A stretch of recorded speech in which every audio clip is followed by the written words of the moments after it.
ॐ तव कथामृतं तप्तजीवनं कविभिरीडितं कल्मषापहं श्रवणमङ्गलं श्रीमदाततं भुवि गृह्णन्ति ये भूरिदा जनाः। श्री रामकृष्ण वचनामृत। ठाकुर श्री रामकृष्ण दक्षिणेश्वर में प्राण कृष्ण मास्टर आदि भक्त लोगों के साथ बातचीत कर रहे हैं। ऐसे ही समय में केदार चटर्जी इनका आगमन हुआ। उन्होंने श्री रामकृष्ण को प्रणाम किया। वे ऑफिस के पोशाक में चोंगा अचकन पाने घड़ी चेन लगाए हुए थे, परंतु ईश्वर की चर्चा होती है तो आपकी आंखों से आंसू की झड़ी लग जाती है। आप बड़े प्रेमी हैं, हृदय में गोपी भाव विराजमान है। यानी ईश्वर की चर्चा होने से ही केदार बाबू को ईश्वर की उद्दीपना होती है, तो इसके कारण प्रेमाश्रु झरते हैं। ठाकुर बोलते हैं कि कौन क्या किस वेश में है, क्या चाहता है, ये माने नहीं रहता है। उसका दिल क्या चाहता है ये इम्पोर्टेंट है। ये दिल यदि संसार में है तो वह कितना ही कृच्छ साधन करे या कठोर जिंदगी जिए, फिर भी वो भगवान की तरफ आगे नहीं बढ़ सकता। लेकिन सिल्क का साड़ी भी पहना है, सिल्क का ये पोशाक पहना है, फिर भी भगवत नाम सुनकर भगवान का स्मरण हुआ तो उनका उद्दीपन हो जाता है। इसका मतलब वो भगवान के ज़्यादा नज़दीक है। उसको जैसे कोई चीज़ देखकर कुछ रिएक्शन होता है, ऐसे ही भगवत नाम सुनकर रिएक्शन होता है। जैसे कोई किसी को बुला रहा है अपने बेटे को और बेटा हाँ बोले तो तुरंत रिएक्शन होता है कि नहीं यहाँ बच्चा आ रहा है या जवाब दिया। ऐसे ही भगवत प्रसन्न हुआ, किसी के मुख से सुने या कहीं से सुन रहे हैं तो तुरंत उसमें जो भगवान में मन जिसका लगा हुआ है उनको तुरंत उसकी उद्दीपना होती है। तो केदार ऐसे ही एक भक्त थे। आज वो ठाकुर के पास आए हैं। केदार को देखकर श्री रामकृष्ण के मन में वृंदावन लीला का उद्दीपन होने लगा, क्योंकि जो जिस भाव का भावित साधक होता था श्री रामकृष्ण देव उसके साथ वैसा ही व्यवहार करते थे। हर साधना में सिद्ध हो चुके थे श्री रामकृष्ण देव, इसलिए सभी भावों की परिणति शुरू से परिणति तक जानते थे। इसलिए जिस भाव को जो समझता है उस भाव में भावित होकर के यदि कुछ उपदेश दिया जाए या कोई बर्ताव हो तो उसके दिल को छू जाता है। तो श्री रामकृष्ण देव साधारण आचार्य नहीं थे, वे सबका कल्याण थोड़े समय में कर देने के में सक्षम थे।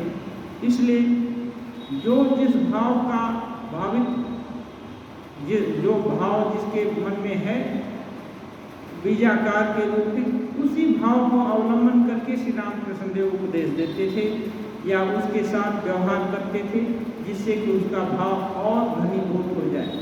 क्योंकि भाव पूरा ही जनार्दन है, भाव घनीभूत नहीं होने से उनकी ओर बढ़ा नहीं जा सकता। और किसी भी भाव से शांत दास सख्य वात्सल्य मधुर किसी भी भाव से एक संबंध बनाने से भगवान को अपना आत्मीय जानने से उनकी तरफ बढ़ने में सुविधा होगा। ठाकुर प्रेमोन्मत्त हो गए।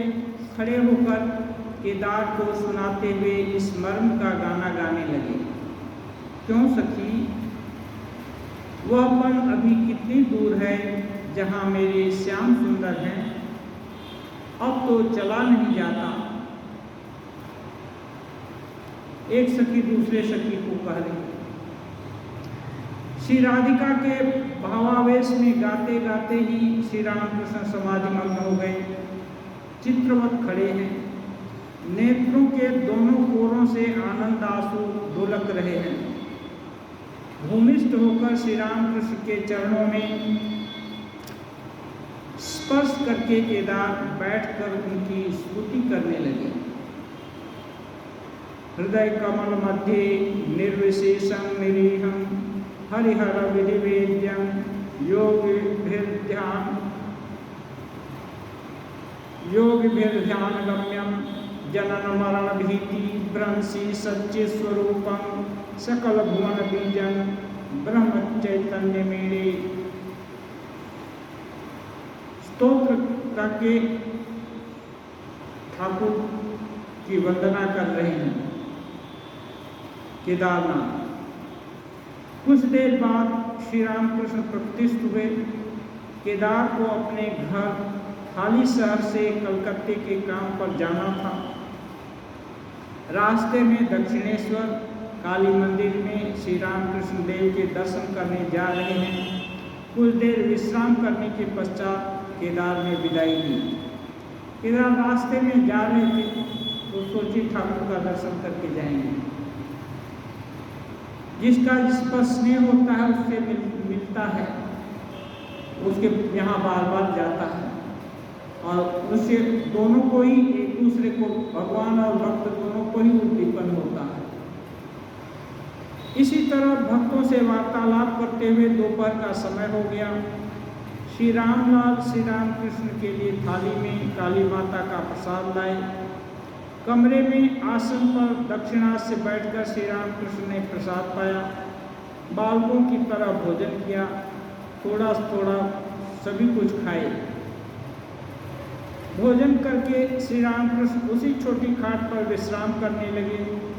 कुछ समय पश्चात मारवाड़ी भक्तों का आगमन हुआ।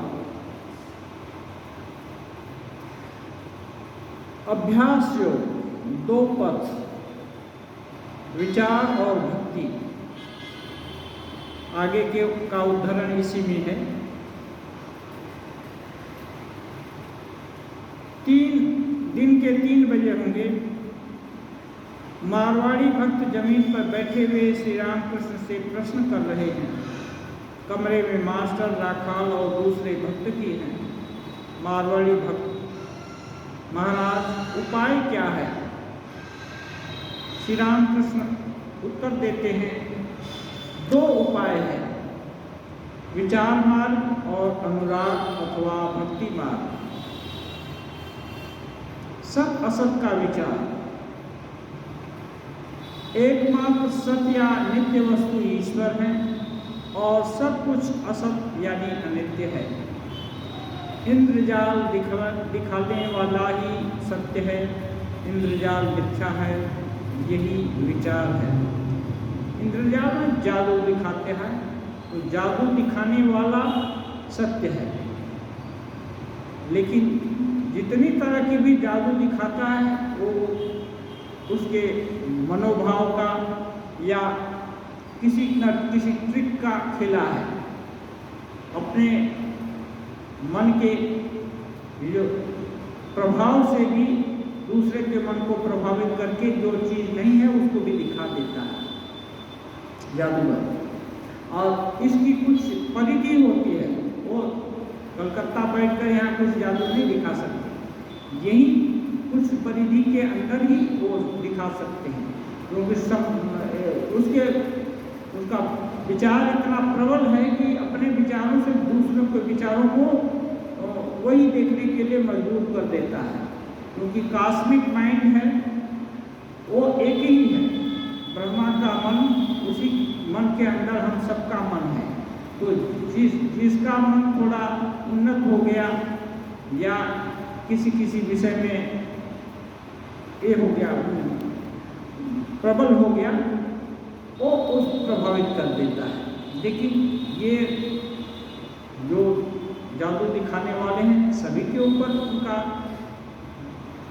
असर होगा, ऐसी बात नहीं है।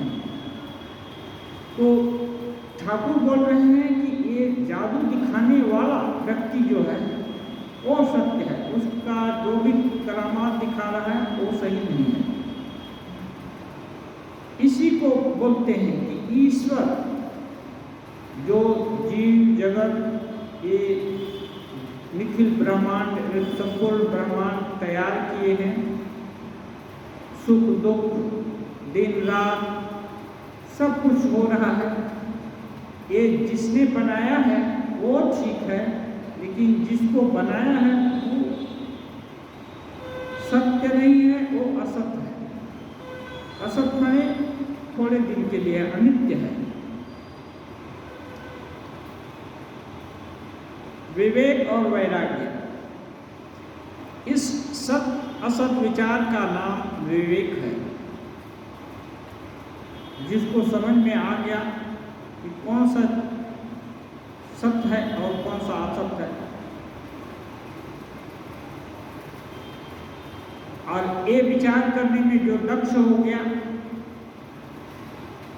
वो विवेकी हो गया, और ये विचार करने की प्रवणता जिसको है या विचार कर रहा है वो विवेक, उस विवेक शक्ति के कारण ये विचार कर पाता है। नहीं तो परिस्थिति बस जो कुछ भी थोड़ा थोड़ा विचार करते हैं कि इस समय क्या करना चाहिए, उस समय क्या करना चाहिए, उसको विवेक नहीं कहते हैं। ये तो सामान्य असत के अंदर ही, ये जो अनित्य है ना, इसके अंदर ही ये सब खेला हो रहा है। पंखा चल रहा है, हम लोग बैठे हैं, कुछ पढ़ रहे हैं, ये पढ़ना भी और सुनना भी ये अनित्य के ही दायरे में है। लेकिन अनित्य से नित्य की तरफ जाया जा सकता है। तमसो मां ज्योतिर्गमय, अंधकार से प्रकाश की तरफ जाया जा सकता है। यही है कि ये जो भगवान की सृष्टि है, अनित्य दो दिन का संसार है, इसको पकड़ करके इसके अच्छे जो उपाय है उसका अवलंबन करके इससे पार चले जाना। तो वैराग्य अर्थात संसार की वस्तुओं से विरक्ति, क्योंकि यदि ये जो दिखाई दे रहा है यही सब यदि अच्छा लगे, इनको छोड़कर और कुछ सोचने की क्षमता न हो तो संसार में बार बार चक्कर खाना होगा, क्योंकि ये तो आज है कल नहीं रहेगा, और फिर साइकिल घूमती रहेगी और फिर वापस आना पड़ेगा। हाँ, तो इसलिए संसार से निवृत्ति नहीं होगी।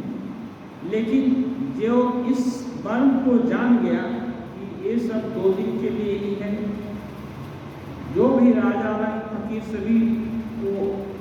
सभी को जाना है और फिर जन्म लेगा। आप ब्रह्म भुवना लोका पुनरावर्ती नोजुना, ये आप ब्रह्म माने ब्रह्मा पर्यंत, ये छोटे कीटाणु से, छोटे जीव से, तिनके से लेकर ब्रह्मा पर्यंत सबको बार बार आना पड़ेगा कर्म भोग के लिए। इसलिए इस रहस्य को जो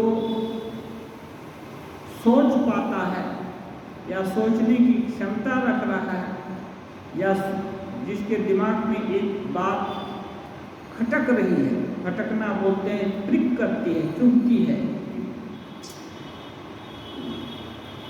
सभी लोग तो कितने अच्छे होने से भी वो मरते हैं, खराब आदमी भी मरते हैं।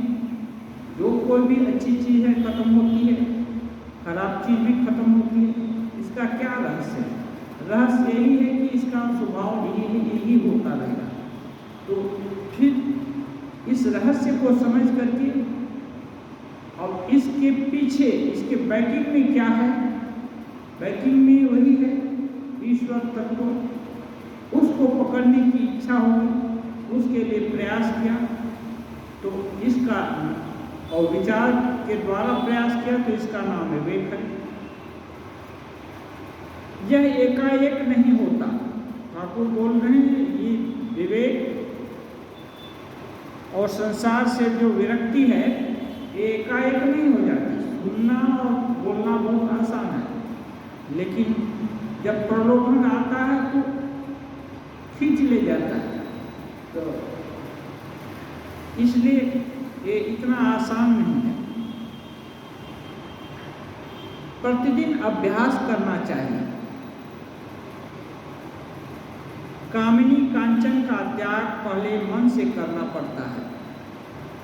पहले मन में विचार करना पड़ेगा कि ये इसका ज़्यादा महत्व नहीं है, ज़्यादा दिन के लिए नहीं है, तो इसको मन से छोड़ने का प्रयास करना होगा। फिर तो उनकी इच्छा होने से ही वह मन से त्याग कर सकता है और बाहर से भी त्याग कर सकता है। जिसका मन का त्याग बहुत प्रबल हो गया, दृढ़ भावना हो गई, तो भगवान की इच्छा से वो बाहर से भी छोड़ सकता है। जैसे ये घाव हो जाता है या चोट लग जाती है और धीरे धीरे करके सूख जाता है, अपने से पकड़ी छूट जाती है। ऐसे ही जब संसार में आसक्ति नहीं रहेगी तो भला इसको पकड़कर ही रहने का क्या है, तो वो आदमी संसार से विरक्त हो जाता है। इसलिए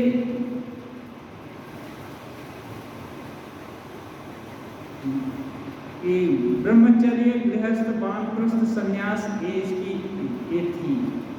ये 4 स्टेशन शुरू में जो आगे प्राचीन काल में वैदिक युग में ये 4 स्टेशन ये करते थे। शुरू में 25 साल तक ब्रह्मचर्य का पालन करेगा, गुरुगृह में रहेगा, उसके बाद गृहस्थ होगा, उसके बाद वानप्रस्थ जंगल में या दूर चले जाएंगे जिससे ज़्यादा कोई संबंध नहीं रहेगा अपने लोगों से, और उसके बाद संन्यास, सब कुछ छोड़ करके एकदम अरण्यवासी, और जो भी भगवत इच्छा से यदृच्छा लाभ उससे संतुष्ट रहकर साधना किया और फिर शरीर को छोड़ दिए, योगाग्नि शरीर को छोड़ दिए।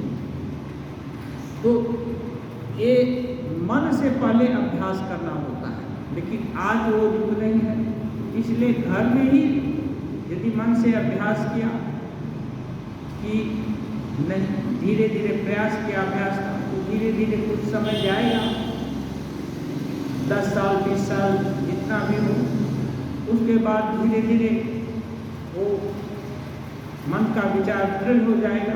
तो भगवान की इच्छा होने से ठाकुर बोलते हैं बाहरी त्याग की भी व्यवस्था कर देते हैं।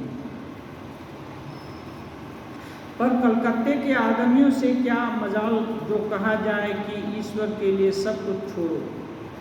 ठाकुर ये मारवाड़ी भक्त लोगों को उपदेश दे रहे हैं, इसलिए बोल रहे हैं कलकत्ते के लोगों को सब कुछ छोड़ने के लिए बोलने से नहीं चलेगा, वो छोड़ नहीं सकते, फिर आना ही बंद कर देंगे। उनसे यही कहना पड़ता है कि मन में त्याग करो।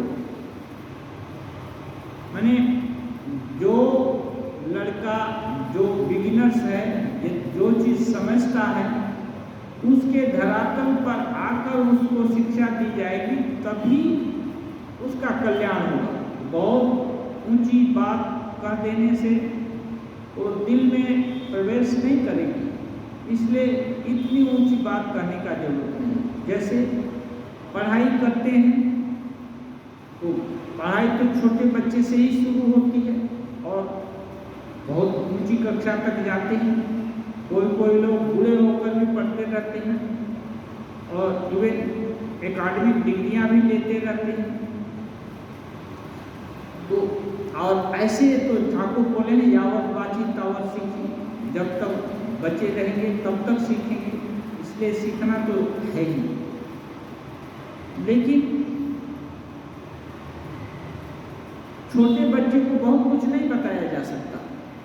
इसीलिए आध्यात्मिक जो ये है, आध्यात्मिक राज्य की बातें हैं, ये जो बिगिनर्स है, भले ही बूढ़ा हो, वो बच्चा ही है, वो छोटी क्लास में है, पहली दूसरी कक्षा में है, तो उसको बहुत ऊंची ऊंची बात बता देने से उसके पल्ले नहीं पड़ेगा, वो उसको ग्रहण नहीं कर सकता। इसलिए ठाकुर बोलते हैं, कलकत्ते के आदमियों से क्या मजाल जो कहा जाए कि ईश्वर के लिए सब कुछ छोड़, बिना सब कुछ छोड़े ईश्वर नहीं मिलते। तो सब कुछ छोड़ने का मतलब उसमें आपका शरीर भी है। ऐसा नहीं कि घर द्वार धन दौलत छोड़ दिया, शरीर पकड़ कर रखे नहीं, शरीर भी है। अब शरीर छोड़ करने का मतलब क्या होता है? शरीर की आसक्ति सबसे ज्यादा मानी जाती है। देह के घर और शरीर, देह और गेह, तो ये देह की आसक्ति बहुत होती है, इसको सहज में छोड़ा नहीं जा सकता है। और यदि इसका गले में छुरी लगा दे तो इसका मतलब आत्महत्या करना हो, तो प्रयास ही नहीं किया। तो इसलिए ये छोड़ना आसान नहीं है। धीरे धीरे अभ्यास करने से अपने देह के प्रति भी आसक्ति नहीं रहेगी। क्योंकि कभी कभी देखा गया है कि माँ बच्चे को बहुत स्नेह करती है, कभी ये जो सांड या कोई चीज ऐसा जानवर आ रहा है बच्चे को मार ही देगा, तो माँ अपने जान का भी रिस्क लेकर के बच्चे को पकड़ लाती है। कितने लोग आग में कोई झुलस रहा है, उसको जा करके दौड़ करके जलने का भय छोड़ करके जा करके उसको पकड़ कर बाहर लाता है। इस प्रयास में कितने लोग मर भी जाते हैं। तो ये जो प्रयास है,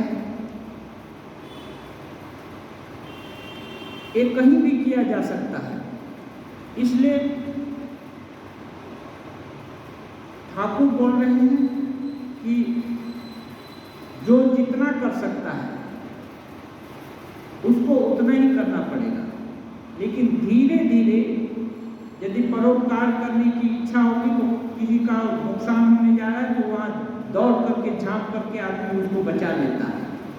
लेकिन सभी लोग नहीं, कुछ लोग तो दूर से देख रहे हैं, बचा भी सकते हैं, फिर भी सोचेगा कि उसको बदन में काली लग जाएगी, कौन जाएगा, मरता है तो मरने दो, भागेगा, दूर से ही कमी काट कर चला जाएगा। तो ये है, तो ऐसे लोग के लिए ये साधना नहीं है। इसलिए साधना करते करते जब वो स्वभाव बन जाएगा तो ऐसे आदमी को कष्ट करके वो सोचना नहीं पड़ेगा कि नहीं बचाना है या क्या करना है, वो तुरंत ही उसका दिल दिमाग ही उसको कार्य में लगा देगा। इसलिए आसक्ति जब छूट जाएगी धीरे धीरे विचार करके, तो जोर करके छोड़ना नहीं पड़ेगा, जोर करके नहीं, तो स्वभाव हो जाएगा। फिर सब कुछ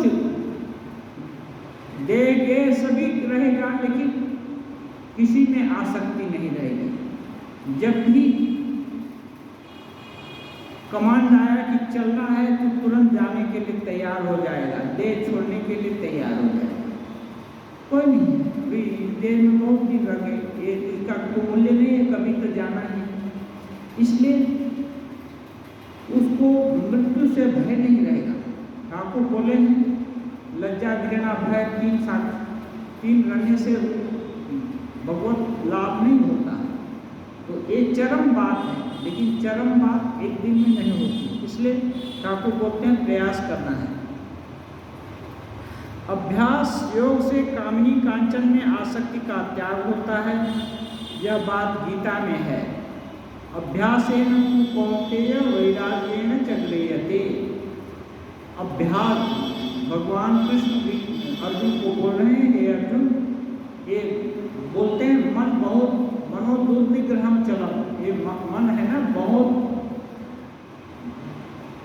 इसका निग्रह करना, मन को जहाँ चाहते हैं वहाँ लगाना इतना बहुत कठिन है, क्योंकि जहाँ तहाँ प्रमाथि बलवत दृढ़, हाँ ये एकदम बहुत बलवान है और बहुत प्रमत्त भी है, जो चाहता है वही करना चाहता है। इसलिए इसको भगवान बोलते हैं असंशय महाबाहो मनोदुर्निग्रह चलम अभ्यासेन तु कौन्तेय वैराग्येन च गृह्यते। भगवान बोल रहे हैं कि निश्चय तुम जो बोल रहे हो कि मन बहुत कठिन है, बहुत जहाँ मर्जी वहाँ खींच कर ले जाता है, ये ठीक है, लेकिन ये भी अभ्यास और वैराग्य के द्वारा, अभ्यास क्या है, विवेक का अभ्यास करना होगा। जो भक्ति की प्रवणता है तो भक्ति का अभ्यास करना होगा, और वैराग्य उसके विरोध, उसके उल्टी चीज़ों को छोड़ने का प्रयास करना होगा। ऐसा करने से इसको अभ्यास योग कहते हैं। अभ्यास से मन में असाधारण शक्ति आ जाती है। ठाकुर निष्कर्ष कह रहे हैं, अभ्यास से मन में असाधारण शक्ति आ जाती है। क्यों? अभ्यास जैसे ये देखते हैं, वो रहीम कवि का ये है कि रसदी आवत करत करत अभ्यास के जड़मति हो सुजान, रसदी आवत जाते सिर पर परत निशान। रस्सी इतनी नरम चीज और बार बार बाल्टी खींचते हैं कुएं से, तो वो जो किनारे पर पत्थर लगा होता है उसमें दाग हो जाता है रस्सी का। तो रस्सी में भी दाग हो, पत्थर में भी रस्सी दाग कर देती है, नरम चीज कड़े चीज को दाग कर देती है। तो इसलिए अभ्यास का बहुत महत्व है। तो ठाकुर बोलते हैं अभ्यास में बहुत शक्ति है। तब इंद्रिय संयम करने और काम क्रोध को वश में लाने में कष्ट नहीं उठाना पड़ता। जिसका अभ्यास दृढ़ हो गया उसको इंद्रिय संयम करने का कोई कष्ट नहीं होता, उसकी इंद्रियां अपने आप संयमित हो जाएंगी। पूर्णोगानी व सर्वस्व, जैसे ये है कछुआ, कछुओं को यदि छू दिया जाए तो तुरंत मुंह भीतर कर लेता है, अब उसको काटने पर भी वो मुंह में बाहर निकालता है। ऐसे ही जिनका अभ्यास हो जाएगा वो संसार उनको लुभावना नहीं लगेगा, वो लोभ जो है वो खत्म हो जाएगा, वो उसको ज़्यादा विचलित नहीं करेगा। जैसे ही थोड़ा विचार करेगा तुरंत उससे अपने को हटा लेगा। और जैसे ठाकुर बोल रहे हैं, जैसे कछुआ पैर समेट लेने पर फिर बाहर नहीं निकलना चाहता, कछुआ नहीं निकलना चाहता, कुल्हाड़ी से टुकड़े टुकड़े कर डालने पर भी बाहर नहीं निकलता, ऐसा मन का स्वभाव हो जाता है। जो लोग परोपकार करते हैं, जो लोग अच्छा काम करते हैं, वो बहुत यत्न करके नहीं करते, उनका स्वभाव हो जाता है, उनको ऐसा करना वो उनकी बाध्यता ही हो जाती है, क्योंकि चरित्र ऐसा ही बदल जाता है। और ये बदलाव एक दिन में नहीं होता। जब स्वभाव बदल गया तो खराब काम नहीं कर सकते, वो गलत निर्णय नहीं ले सकते, उनके स्वभाव में ही नहीं, उससे होगा नहीं। मारवाड़ी भक्त, महाराज आपने दो रास्ते बतलाए, दूसरा कौन सा है? श्री राम कृष्ण, वह अनुराग या भक्ति का मार्ग है। अब विचार करना बहुत कठिन है कि कौन सा सत्य है, कौन सा अनित्य है। तो ठाकुर बोलते हैं वो भक्ति मार्ग है। भगवान को श्रेष्ठ मानना पड़ेगा। भक्ति किसकी होगी? जो कोई अच्छा होगा, श्रेष्ठ होगा तब तो, और उससे अपना संबंध होगा, वो अपनी बात सुनेगा या अपने को ये देगा, अपने को कुछ अपने ऊपर रहम करेगा या अपने से संबंध किसी भी प्रकार से रखेगा, उसी को तो भगवान अपने हैं ऐसा मान लिया, देखा तो नहीं है, लेकिन ऋषि महर्षि लोग, जो सिद्ध महापुरुष लोग, ये लोग बोलते हैं, उनकी बात पर विश्वास करना पड़ेगा। विश्वास करके यदि मान लिया तो कि भगवान हैं, होते हैं और सबकी बात सुनते हैं, इच्छा को बार बार करते हैं, तब बोलते हैं व्याकुल होकर एक बार निर्जन में अकेले में दर्शन की प्रार्थना करते हुए रो। यदि भगवान दर्शन देते हैं सबको तो हमको क्यों नहीं देंगे? ठाकुर बोलते हैं माँ तुम्हें कमलाकांत और राम प्रसाद के देखा दिली, अमा के देवी ना, कमलाकांत और राम प्रसाद को देखा दिया, दर्शन दिया तुमने, मुझको नहीं दोगी दर्शन? ऐसा कह करके ठाकुर ना करते थे जमीन पर, क्या क्या कष्ट झेले, उतना कष्ट साधारण मनुष्य नहीं सहन कर सकता। तो इसलिए बोलते हैं कि कम से कम एकांत में दूसरे को दिखाकर आंसू टपकाने से वो तो ढोंग होगा, या सच में भाव है तो भाव की हानि होती है दूसरे लोग देख लेने से। इसलिए रहीमन मन निज मन की व्यथा मन ही राखो कोय, सुनी अठिलई हैं लोग सब बांट न लई हैं को। हाँ, रहीम कभी कहते हैं दिल की व्यथा है ना, दिल में ही रखो, किसी को मत बताओ, क्योंकि जिसको बतलाएगा वो ठट्ठा ये करेगा, मस्करा करेगा और तुम्हारा दुख नहीं बांटेगा। तो साधारण लोगों को क्या पता कि भगवान की याद में भी कोई रो सकता है या रोता है? वो सोचेगा नाटक कर रहा है और खिस्की करेगा, हाँ हंसी ठट्टा करेगा, तो ये भाव नष्ट हो जाता है, कम हो जाता है। इसलिए दिल का भाव सबके सामने व्यक्त नहीं किया जाता, तो भगवान के सामने ही व्यक्त करना है।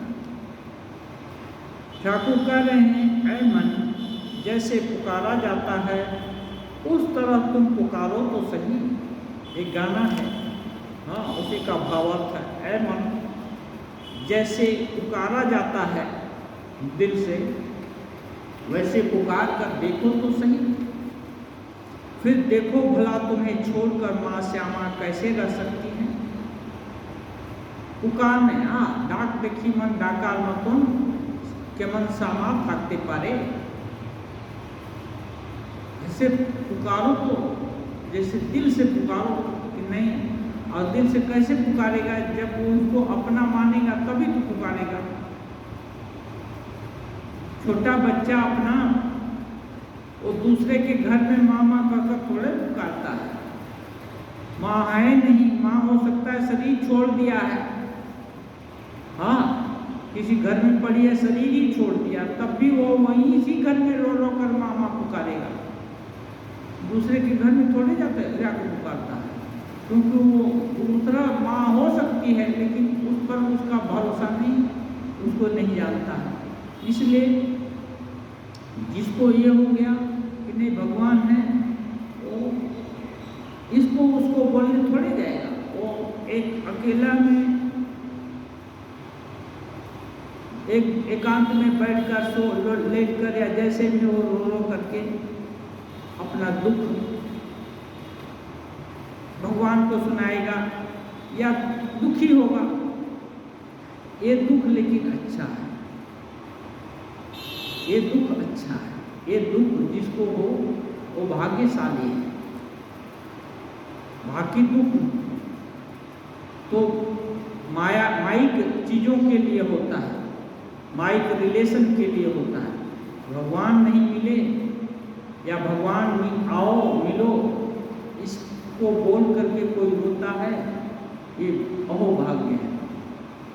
मारवाड़ी पूछता है महाराज साकार पूजा का क्या अर्थ है और निराकार निर्गुण का क्या मतलब? और जब बोल रहे हैं पुकारो, तो पुकारेगा तो साकार मानेगा, तभी तो पुकारेगा। श्री राम कृष्ण पुकार रहे हैं, जैसे पिता का फोटोग्राफ देखने से पिता की याद आती है, वैसे ही प्रतिमा पूजा करते करते सत्य के रूप की उद्दीपना होती है। जैसे पिताजी को देखा है, अभी नहीं रहे, शरीर छोड़ दिए, और उनका फोटो देख करके पिताजी की याद आती है। पिताजी ऐसे स्नेह करते थे, ऐसे चॉकलेट देते थे, या ऐसे डांटते थे, या ऐसे डंडा भी मारे, या ऐसे समझाए बुझाए, इतना सब किए। जितना भी जिसका जो जितना तक देखा होगा उसकी याद आती है। ज़्यादातर छोटे बच्चों को याद आती है, बड़े हो जाने पर दूसरी तीसरी माया में फिर भूल जाते हैं। माया में बहुत सारा मन है ना, यहाँ वहाँ भटक जाता है। लेकिन छोटे उम्र में माँ पिताजी गुजर जाए तो बच्चों को बहुत उनकी याद आती है। जब तक कि उनका और संसार नहीं बढ़ा तब तक बहुत याद आती है, क्योंकि वही अवलंबन थे ना। तो वैसे ही जैसे छोटा बच्चा माँ पिताजी को याद करता होगा उनका फोटो देख करके, वैसे ही प्रतिमा कोई भी भगवान की मूर्ति को देख करके वहाँ याद करने से सत्य स्वरूप की उद्दीपना होती है। भगवान का असली रूप, पिताजी के फोटो का असली रूप क्या है? जो पिताजी खिलाते थे, पिलाते थे, स्नेह करते थे, समझाते थे, कभी डांटते थे, कभी पीटते थे। ये सब कंक्रीट रूप में दिमाग मानस पटल पर आता है। ऐसे ही ये भगवान सत्य है। यदि ये कल्पना हो गया पूजा करते करते, तो होगा कि नहीं ये सुन रहे हैं। हाँ, हम जो कुछ सोच रहे हैं, अच्छा या बुरा भी सोचते हैं, तो वो भी देख लेते हैं। हाँ, इसलिए इनसे कुछ छुपाने का जरूरत नहीं है, और कोशिश करना है कि खराब तो नहीं सोचना है। हाँ, क्योंकि जब धारणा हो जाएगी भगवान सब जगह देख रहा है, तो फिर खराब जो काम करेंगे या सोचेंगे वो तो उनको देख ही रहे हैं। इसलिए वहाँ लगाम लग जाएगा, और लगाम लग जाएगा तो अच्छी चीज़, अच्छे गुण का ये अवलंबन होगा, और तब सत्य स्वरूप जो भगवान है उनकी उद्दीपना होगी, माने उस विषय की पुष्टि होगी कि नहीं ये सही चीज है या ठीक है। साकार रूप कैसा है जानते हो? जैसे जल राशि से बुलबुले निकलते हैं, वैसा ही जल राशि है, पूरा जल शांत है, और उसमें से बुलबुला कभी कभी निकलता है, तो बोलते हैं वैसे ही साकार है। महाकाश चिदाकाश से एक एक रूप आविर्भूत होते हुए दिख पड़ते हैं। महाकाश ये पूरा ब्रह्म एक ही चिदाकाश, वहाँ से एक एक बुलबुला निकलता है। तो बुलबुला निकला तो एक चाँद बन गया, एक सूरज बन गया, एक पृथ्वी बन गई, एक विभिन्न ग्रह नक्षत्र बन गए, एक तरह का पेड़ पहाड़ बन गया, एक दूसरे तरह का पेड़ बन गया, या दूसरे आदमी बन गया, जानवर बन गया। ये सब कोई छोटा बुलबुला कोई बड़ा बुलबुला है, उसी में सब। तो ये आविर्भूत होते हुए दिख रहे हैं। अवतार भी एक रूप ही है। अवतार एक विशिष्ट बुलबुला में एक रूप हो गया। अवतार लीला भी आद्या शक्ति की क्रीड़ा है। जो अनंत शक्ति है ठाकुर को आद्या शक्ति बोलते हैं। जो ब्रह्म है उनको ही ठाकुर शक्ति भी बोलते हैं। जब क्रियाशील होती है तो उनको शक्ति बोलते हैं। उनको ही काली माँ बोलते हैं। क्यों काली क्यों है? इसलिए कि ये बहुत दूर है, इसलिए काली है। हाँ, जिनके इस सारा जिनके इच्छा से जिनके प्रकाश से सारा भुवन प्रकाशित हो रहा है, वो कभी काला कैसे होगा? काला माने सभी प्रकाश को किसी को नहीं दिखे वही तो चीज काला होता है, वहाँ कोई रंग दूसरा दिखेगा नहीं। तो लेकिन ये दूरत्व के कारण होता है। तो अवतार भी बोलते हैं उन्हीं आद्या शक्ति की लीला है। पांडित्य में क्या रखा है? व्याकुल होकर पुकारने पर वे मिलते हैं। पांडित्य, पंडित लोग बहुत कुछ शास्त्र या लेक्चर दिए, उसमें कुछ नहीं है। व्याकुल होकर पुकारना, यदि जान गए भगवान हैं तो अब यदि माँ हैं और जीवित हैं तो माँ को आना चाहिए ना, दर्शन देना चाहिए। नाना विषयों का ज्ञान प्राप्त करने की आवश्यकता नहीं। जिनको विश्वास हो गया कि भगवान हैं, बस अब जरूरत नहीं है। विभिन्न बहुत अनेक शास्त्र हैं। अनंत पारम किल शब्द शास्त्र, अनंत पार शास्त्र है। स्वल्पस्तथायु, आयु है बहुत कम है। बहुश्च विघ्न, और बहुत तरह के विघ्न हैं। इसलिए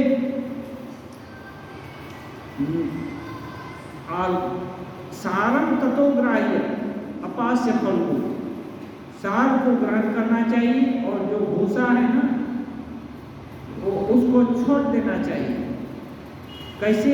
जैसे हंस यथा क्षीर में मध्या, जैसे हंस वो ये है ना, पानी मिला हुआ दूध है तो उसमें से दूध ले लेता है क्षीर अंश और पानी को छोड़ देता है।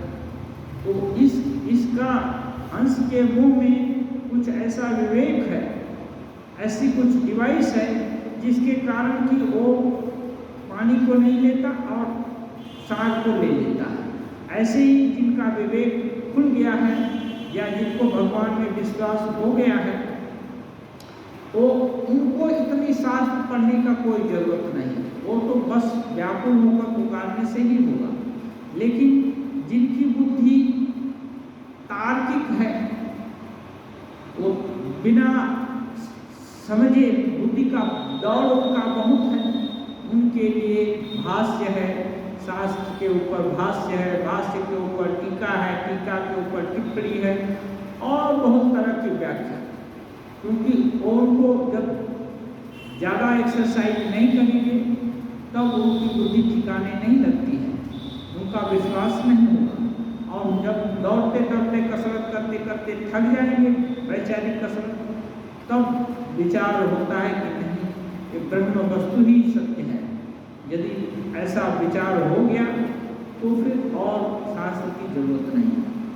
इसलिए ठाकुर बोलते हैं नाना विषयों का ज्ञान प्राप्त करने की आवश्यकता नहीं है। जो आचार्य हैं उन्हीं को कई विषयों का ज्ञान रखना चाहिए। जो आचार्य गिरी करते हैं उनको कई विषय का ज्ञान नहीं रहेगा तो बहुत तरह के लोगों के पास आएंगे। जैसे ठाकुर के पास बहुत तरह के लोग आए, कितने संप्रदाय के लोग आए, यदि उनको ज्ञान नहीं रहता तो माइकल मधुसूदन आकर कैसे उनके पास आते, और कितने धर्म के वाले अनुयायी उनके पास नहीं आते। इसलिए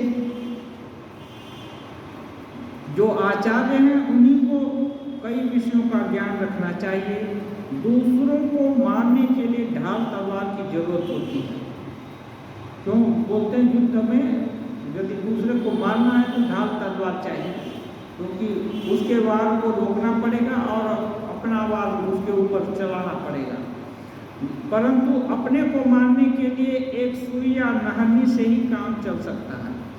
खुद को मारना है तो सबके सामने तो मारेगा, कहीं एक काम में गया, एक तो नहरनी है, नख काटने की नहरनी होती है, या सुई ठीक जगह को घुसा दिया तो सुई से भी मर सकते हैं। तो ठाकुर बोल रहे हैं इसलिए ये जो आचार्य होना चाहता है उसके लिए बहुत कुछ जरूरत है,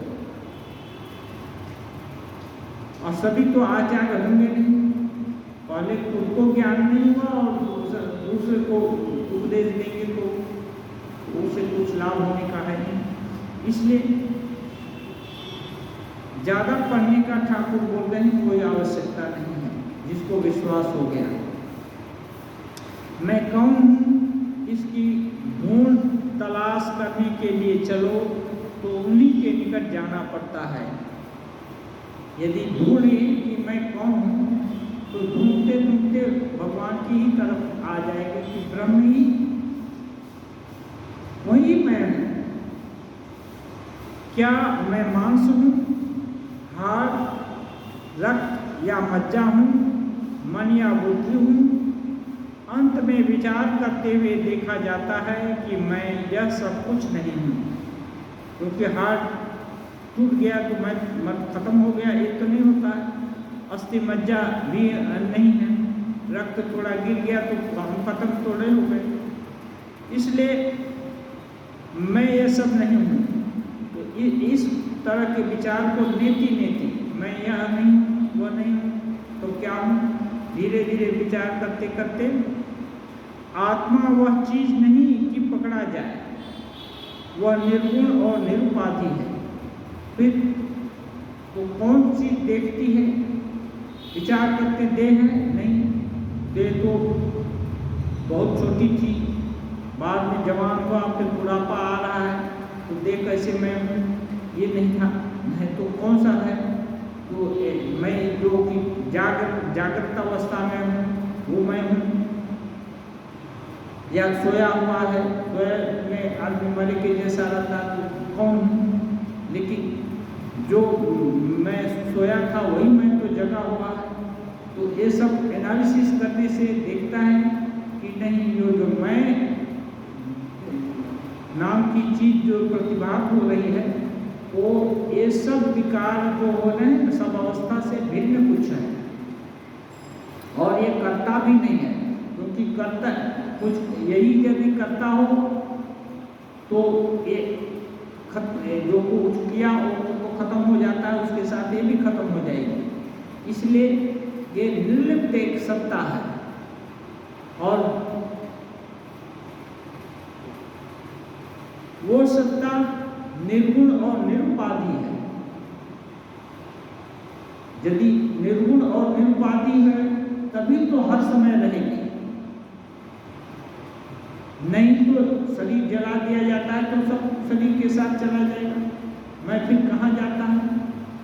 तो इसलिए विचार करते करते ऋषि लोग बैठे हैं और सिद्ध महापुरुष लोग अनुभव किए हैं कि नहीं, मैं का नाश नहीं है,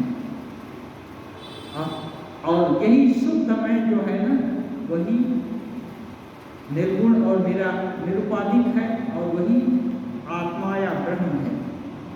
परंतु भक्ति से वे सगुण है, भक्ति मत में वे सगुण है।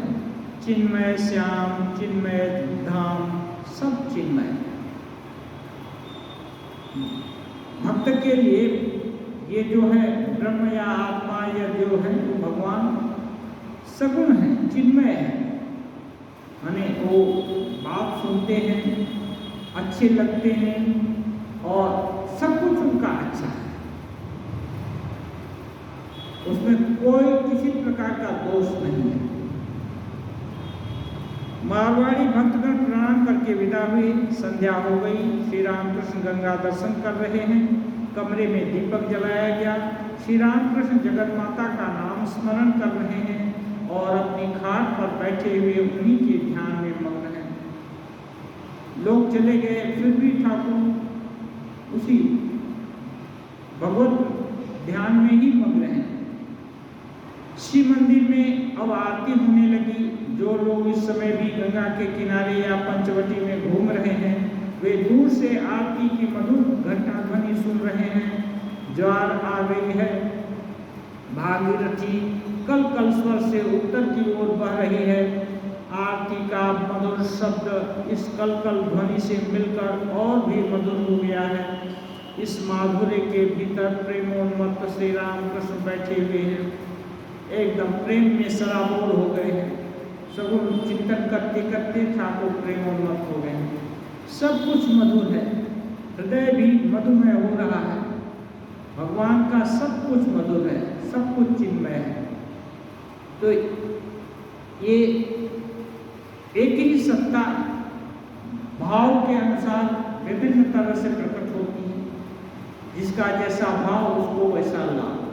तो इसलिए ठाकुर दो रास्ता निरूपण की, जिसकी तार्किक बुद्धि है विचार करें, लेकिन ठाकुर बार बार बोले हैं कली काल में ये जो भक्ति, नारदीय भक्ति, क्योंकि विचार करने से विचार कुछ दूर तक तो जाता है, लेकिन पूरा अंत तक नहीं जा पाता, क्योंकि मैं का अस्तित्व जो दुख होता है ना, कभी कांटा गड़ता है तो आहुल हो ही जाता है। हाँ, आंख से आंसू बहने ही लगते हैं। तो ये दुख भी मैं नहीं हूँ या मेरे से संबंधित नहीं है, ये सब समझना बड़ा मुश्किल है। इसलिए ज्ञान विचार का हेल्प, सहायता लेना पड़ेगा। इससे स्वामी विवेकानंद जी बोलते हैं ज्ञान, भक्ति, कर्म और राजयोग चारों का कुछ कुछ लेकर या किसी एक का ही अवलंबन करके कैसे भी करके मुक्त हो जाओ। तो सबसे अच्छा ये है कि हम लोग सबके अंदर सभी तरह की फैकल्टी है, सभी तरह का गुण है। हम कर्म भी कर सकते हैं, तो किस लिए करेंगे? भगवान को पाने के लिए करेंगे, ब्रह्म ज्ञान पाने के लिए करेंगे।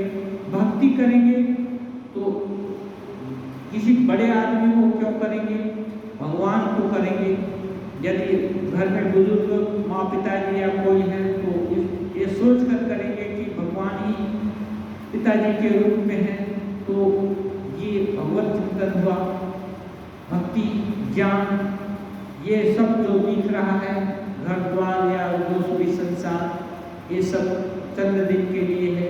अपना तो असली घर दूसरा है और वो नित्य है। वो घर कभी वक्त छोड़ाने से भी वो नहीं जलेगा। तो ये विचार भी किया। हाँ, और विचार करते करते सोचा कि नहीं, ये जो ब्रह्म वस्तु है, शाश्वत वस्तु है, वही हमारी सत्ता है। और योग क्या है? मन इधर उधर भागता है, चंचलता है, चपलता है, ये सब।